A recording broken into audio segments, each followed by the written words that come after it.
Just before we left Broadstairs for Shoreham, our friend Maggie, a musician who travels all over the world singing and performing, rang to say that she thought she left her mirror in the church the night before following a concert in which she had taken part. She'd searched the car and all her bags of concert paraphernalia, had called her fellow artistes to see whether any of them had inadvertently picked it up. And finally, rather frantically, she rang me to say that the mirror must still be in church. And thankfully, it was. I say frantically because Maggie said that she'd had that mirror for over 30 years, had taken it for work engagements all over the world, and frankly, she couldn't imagine her life without her mirror. Some of you ladies here may know that feeling well. It's in the story of Snow White, you remember, that we hear the wicked stepmother say, "Mirror, mirror on the wall, who is the fairest of them all?" The wicked stepmother, of course, believed that she was the most beautiful woman in the land, and she wanted her magic mirror to tell her so. But the mirror could not lie. "There is one fairer and more beautiful than you, and that is Snow White." We all of us spend time each day looking into the mirror, don't we? For gentlemen, when we are shaving, or perhaps patting down that unruly hair like mine. For ladies, when they are applying their makeup. For Maggie, and indeed, let's face it, all of us, when we are preparing for our next performance or interaction with the outside world. Was it not Shakespeare, the bard, who reminded us that all the world's a stage, and all the men and women merely players? They have their entrances and their exits, and in his life one man plays many parts. So we spend perhaps more time in front of the mirror than others, combing our hair, putting on face creams, checking for blemishes, wrinkles, and so on. Of course, unfortunately, the mirror always tells the truth. If you've grown a few more grey hairs, it won't be shy about telling you. If you have bags under your eyes, it will show them in their full glory. And if you've put on weight, it won't be telling you how slim you look. Most of us look into the mirror first thing in the morning, and it doesn't spare our feelings at that time of day. It doesn't gloss over our defects and tell us that we're better looking than in fact we really are. In fact, the closer you get to the mirror, the more it reveals what we are really like, at least on the outside.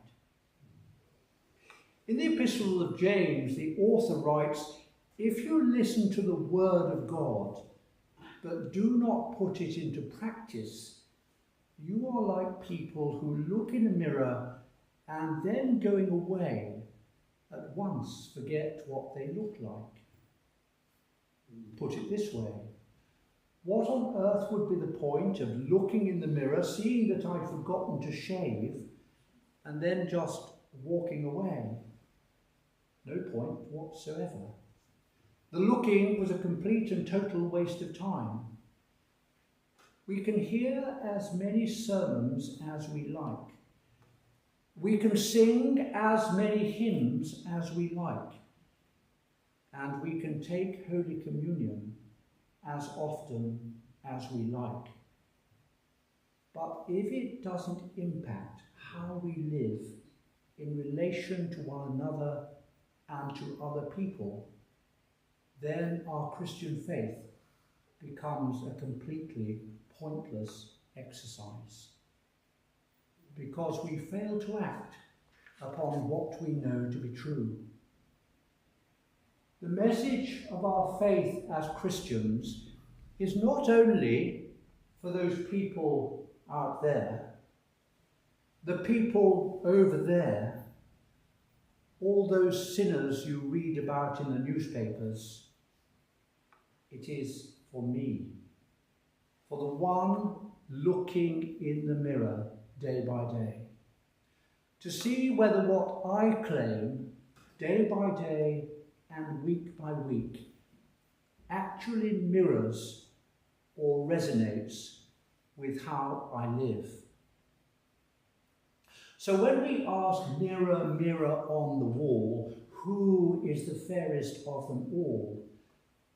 The Christian gospel comes back with the answer, you are the fairest of them all. For it reminds us that each and every single one of us is made in the imago Dei, in the image and likeness of the living God, of God himself, and what a huge responsibility that is. On the one hand, this is deeply affirming, and yet it's also profoundly challenging. For made in God's image, we have absolutely no option but to try as hard as we can to live in God's way, not our own. This season of Lent challenges each and every one of us again to look in the mirror. Not into that external mirror like Maggie's, which shows only our physical blemishes and our wrinkles, but the mirror of our internal life. And what do we see there?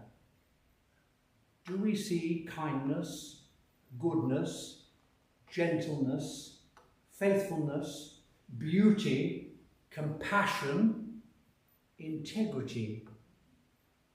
Or do we come face to face with the pitiful reality of our human state? Uncharitableness about or towards other people, self-centeredness, pride perhaps, ambition, jealousy, malice, unkindness. Those little in-the-corner conversations over here that we hope no one else eavesdrops on, but which seek to demean or undermine others. The Church has a mantra for all of that too, of which we were reminded on Ash Wednesday. Remember, you are dust, and to dust you shall return. Turn away from sin. And it provides a constant challenge to each of us as to how to mirror in each of our lives the truth of a Christian life well lived with integrity and faithfulness. So the mirror into which we now, each one of us, are called to look in this season of Lent does not automatically, like Snow White, tell us how fair we look. Rather, it asks us to turn away from sin and to find within ourselves, in the coming weeks leading to Easter, the possibility of transformation and of reorientation. In each of our lives, we are being called once again to reconnect with the God in whose image we are created and by whose overwhelming love and mercy we are, each one of us, being redeemed. Mirror, mirror on the wall, who is the fairest of them all? That couldn't be you, could it? But it could be, couldn't it?